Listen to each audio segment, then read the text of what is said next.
ஜெஃப்னா கலரி சொந்தங்களுக்கு இனிய காலை வணக்கம். இலங்கையில் நாளாந்தம் வெளியாகும் பத்திரிகைகளின் முக்கிய செய்திகளை பற்றி பேப்பர் நிகழ்ச்சி ஊடாக பார்த்து வருகின்றோம். அந்த வகையில் 13ஆம் தேதி பிப்ரவரி மாதம் 2025ஆம் ஆண்டு வெளியான பத்திரிகைகளின் முக்கிய செய்திகளை பற்றி பார்க்கலாம். முதலில் உதயன் பத்திரிகையில் அமைந்துள்ள முக்கிய செய்திகளாக, ஜாழ்ப்பாணம் தையிட்டி திஸ்ஸ விகாரையை உடன் அகற்றுங்கள், பொதுமக்கள் நேற்று எழுச்சி போர், கட்சி பேதங்களின்றி திரண்டனர். ஜாழ்ப்பாணம் தையிட்டியில் அமைக்கப்பட்டுள்ள சட்டவிரோத திஸ்ஸ விகாரை உடனடியாக அகற்றப்பட வேண்டும், மக்களின் காணிகளை மக்களிடமே ஒப்படைக்க வேண்டும் என்று வலியுறுத்தி பல நூறு பொதுமக்கள் கட்சி பேதங்கள் இல்லாமல் நேற்று போராட்டத்தில் ஈடுபட்டனர். நேற்று முன்தினம் மாலை ஆரம்பித்த போராட்டம் நேற்றும் தொடர்ச்சியாக முன்னெடுக்கப்பட்டது. நேற்று முன்தினம் பெருமளவானவர்கள் போராட்டத்தில் ஈடுபட்ட நிலையில் நேற்று இன்னும் அதிகளவானோர் போராட்டத்தில் இணைந்தும் கொண்டனர். விகாரையாகவே இருந்தாலும் அது பொதுமக்களின் காணிக்குள் அடாத்தாக அமைக்கப்பட்டுள்ளதால் அது சட்டவிரோத கட்டுமானம்தான். எனவே விகாரை உடனடியாக இங்கிருந்து அப்புறப்படுத்திவிட்டு எமது காணிகளை எம்மிடமே ஒப்படைக்க வேண்டும். இந்த விடயத்தில் ஜனாதிபதி அன்ர தலைமையிலான தேசிய மக்கள் சக்தி அரசாங்கத்தின் முடிவு எவ்வாறு அமையப்போகின்றது என்பதை எதிர்பார்த்துள்ளோம் என்று போராட்டத்தில் ஈடுபட்ட பொதுமக்கள் தெரிவித்தனர். போராட்டத்தின் போது போலீசார் கெடுபிடிகளில் ஈடுபட்டனர். இதனால் போலீசாருக்கும் பொதுமக்களுக்கும் இடையில் வாக்குவாதங்கள் ஏற்பட்டன. எனினும் அச்சுறுத்தலை பொருட்படுத்தாமல் பொதுமக்கள் தொடர்ச்சியாக போராட்டத்தை முன்னெடுத்தனர் என்றவாறாக அந்த செய்தி தொடர்ந்து செல்கின்றது. முதற் பக்கத்தில் அமைந்துள்ள மற்றும் ஒரு முக்கிய செய்தியாக, திஸ்ஸ விகாரைக்கு எதிராக முஸ்லீம்களும் இணைந்தனர். தையிட்டி திஸ்ஸ விகாரைக்கு எதிராக இடம்பெற்று வரும் தொடர் போராட்டத்தில் நேற்று முஸ்லீம்களும் இணைந்து கொண்டனர். எந்த ஒரு சட்டவிரோத கட்டுமானத்தையும் ஏற்க இயலாது, ஆதலால் திஸ்ஸ விகாரை அமைக்கப்பட்டுள்ள நிலம் தமிழர்களுக்கு உரியது என்பதால் அந்த காணிகள் தமிழர்களிடம் ஒப்படைக்கப்பட வேண்டும். அதற்காக நாமும் இணைந்து குரல் கொடுப்போம் என்று போராட்டத்தில் ஈடுபட்ட முஸ்லீம்கள் தெரிவித்தனர் என்றவாறாக அந்த செய்தி காணப்படுகின்றது. முதற் பக்கத்தில் அமைந்துள்ள மற்றொரு முக்கிய செய்தியாக, ஐக்கிய தேசிய கட்சி ஐக்கிய மக்கள் சக்தி பேச்சுக்கள் படுதோல்வி. ஐக்கிய தேசிய கட்சிக்கும் ஐக்கிய மக்கள் சக்திக்கும் இடையிலான பேச்சுவார்த்தைகள் உடன்பாடுகள் எட்டப்படாத காரணத்தால் தற்காலிகமாக இடைநிறுத்தப்பட்டுள்ளன என்று நாடாளுமன்ற உறுப்பினர் எஸ்.எம். மரிக்கார் தெரிவித்துள்ளார். முன்னாள் ஜனாதிபதி ரணில் தலைமையிலான ஐக்கிய தேசிய கட்சியையும் எதிர்க்கட்சித் தலைவர் சைத் தலைமையிலான ஐக்கிய மக்கள் சக்தியையும் ஓரணியில் இணைக்கும் விதமாக கடந்த சில வாரங்களாக பேச்சுவார்த்தைகள் இடம்பெற்று வந்தன. இரண்டாம் நிலை தலைவர்களை கொண்டு அமைக்கப்பட்ட குழுக்கள் இந்த பேச்சுவார்த்தைகளில் ஈடுபட்டு வந்த நிலையில் உடன்பாடுகள் எட்டப்படாத நிலையில் நேற்றுடன் பேச்சுவார்த்தைகள் தற்காலிகமாக இடைநிறுத்தப்பட்டன. ஐக்கிய தேசிய கட்சி உட்பட கூட்டணியாக பல கட்சிகள் ஒன்றிணையும் போது அதன் தலைவராக சஜித் நியமிக்கப்பட வேண்டும் என்று முன்வைக்கப்பட்ட கோரிக்கையை ரணில் தரப்பு ஏற்றுக்கொள்ளாததை தொடர்ந்தே பேச்சுவார்த்தைகள் நிறுத்தப்பட்டதாக தெரிய வருகின்றது என்றவாறாக அந்த செய்தி காணப்படுகின்றது. முதற் பக்கத்தில் அமைந்துள்ள மற்றொரு முக்கிய செய்தியாக, காலநிலை பிரச்சினையால் முழு உலகுக்கும் சவாலே, துபாய் மாநாட்டில் ஜனாதிபதி உரை. உலக காலநிலை பிரச்சினைகள் வறியவர்கள் செல்வந்தர்கள் என்று பாராமல் அனைவரினதும் கதவுகளை தட்டி கொண்டிருக்கின்றன. ஆதலால் தேச எல்லைகளை கடந்து சவால்களுக்கு முகம் கொடுக்க நாங்கள் ஒன்றிணைய வேண்டும் என்று ஜனாதிபதி அன்ரோமார் சனாக்க தெரிவித்துள்ளார்.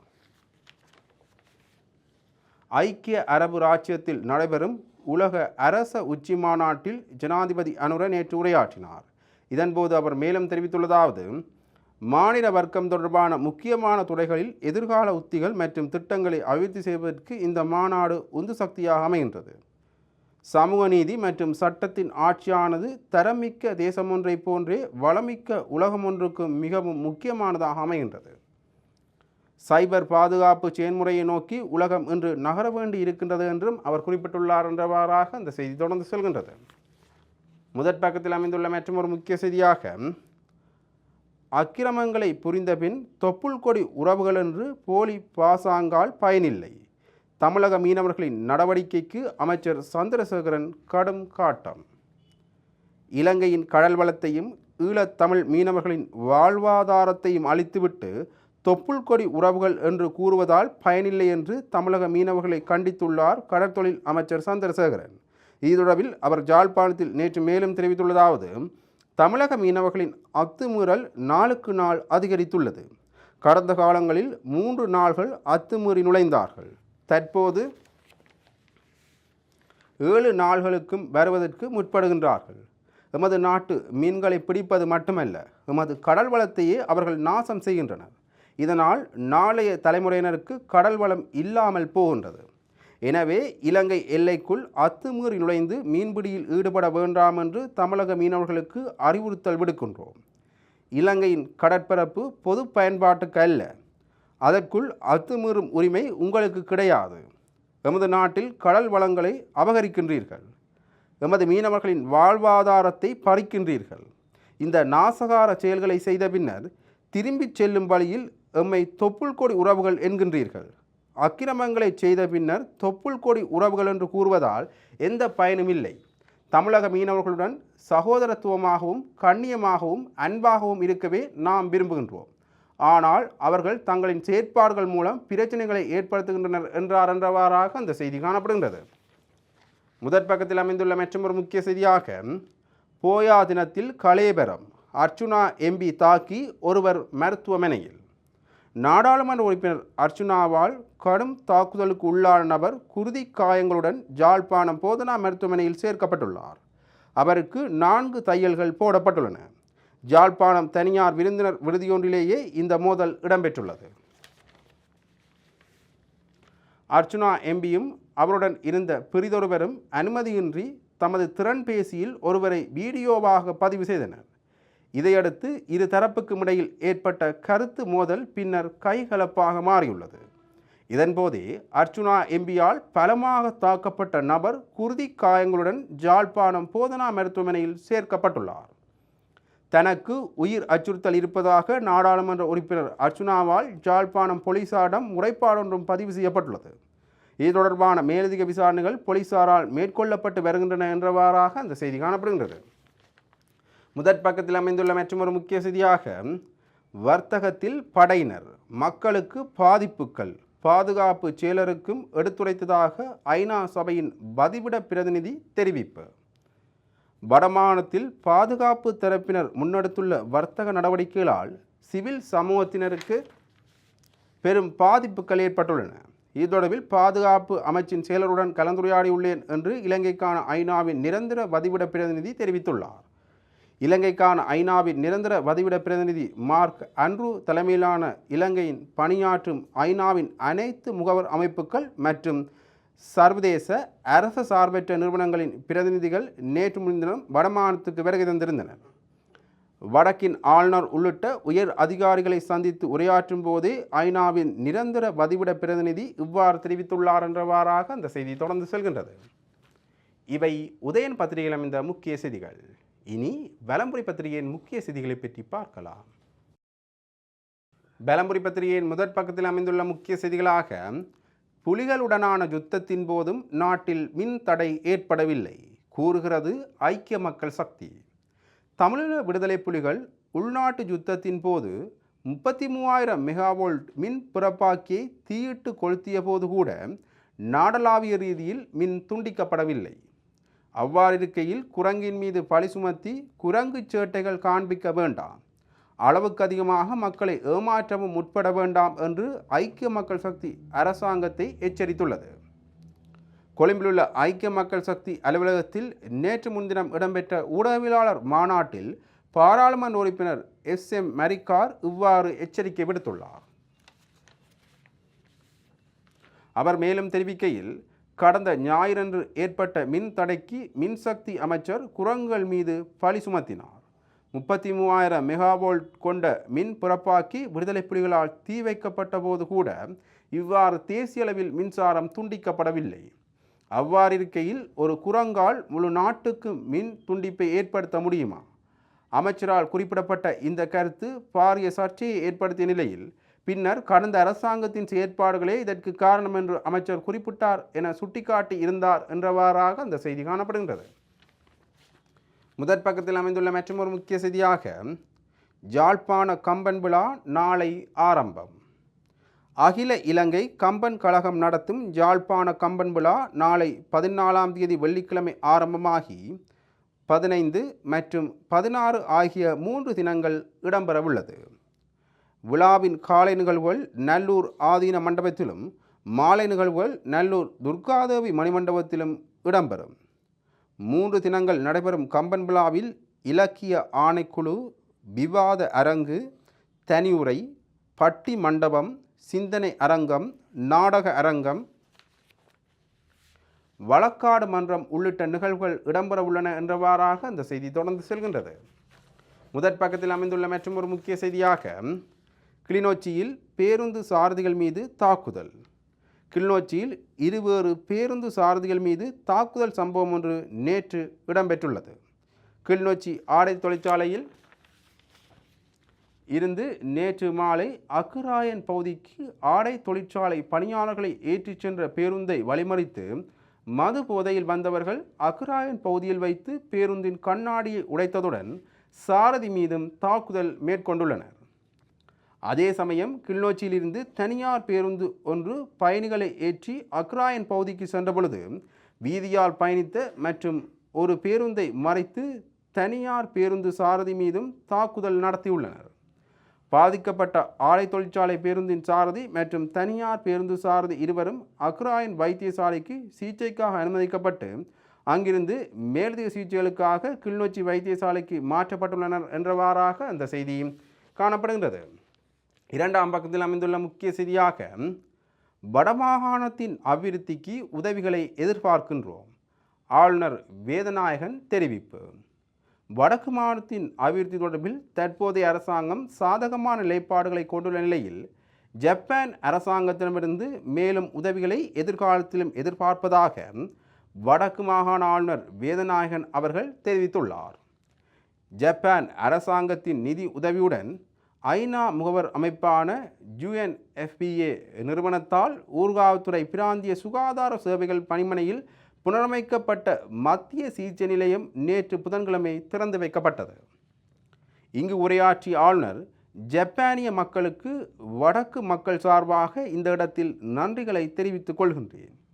ஜப்பானிய அரசாங்கத்தால் தொடர்ச்சியாக பல்வேறு உதவிகள் எமக்கு கடந்த காலத்திலும் கிடைக்கப்பெற்றிருந்தன. எதிர்காலத்திலும் அந்த உதவிகள் தொடர வேண்டும் என வேண்டிக் கொள்கின்றோம் என்று அவர் குறிப்பிட்டுள்ளார் என்றவாறாக அந்த செய்தி தொடர்ந்து செல்கின்றது.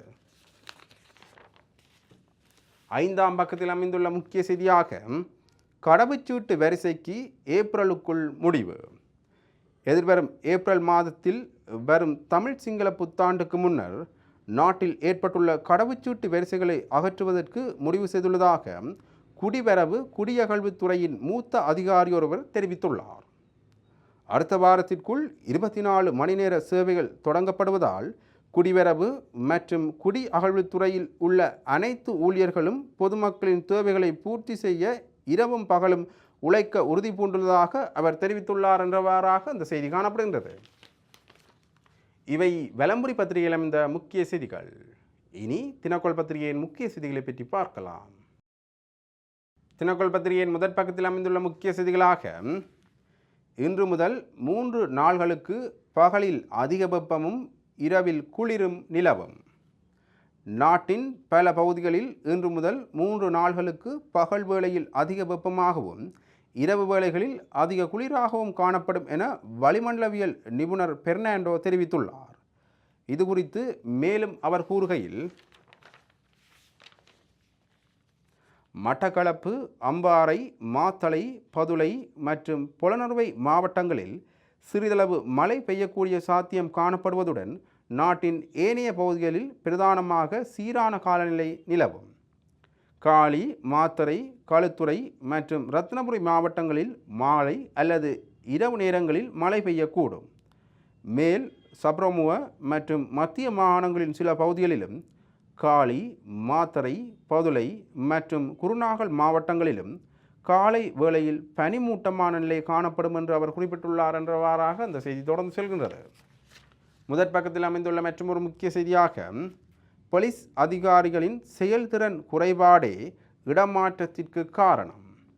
போலீஸ் அதிகாரிகளுக்கு இடமாற்றம் வழங்கப்பட்டமைக்கு பின்னால் அரசியல் காரணங்கள் எவையும் இல்லை என தெரிவித்துள்ள போலீஸ் பேச்சாளர் புத்திக மனதுங்க, சில அதிகாரிகளின் செயல்திறன் குறைபாடே இடமாற்றத்திற்கு காரணம் எனவும் இடமாற்றம் செய்யப்பட்டவர்களை தொடர்ந்து கண்காணிப்போம் எனவும் அவர் தெரிவித்துள்ளார்.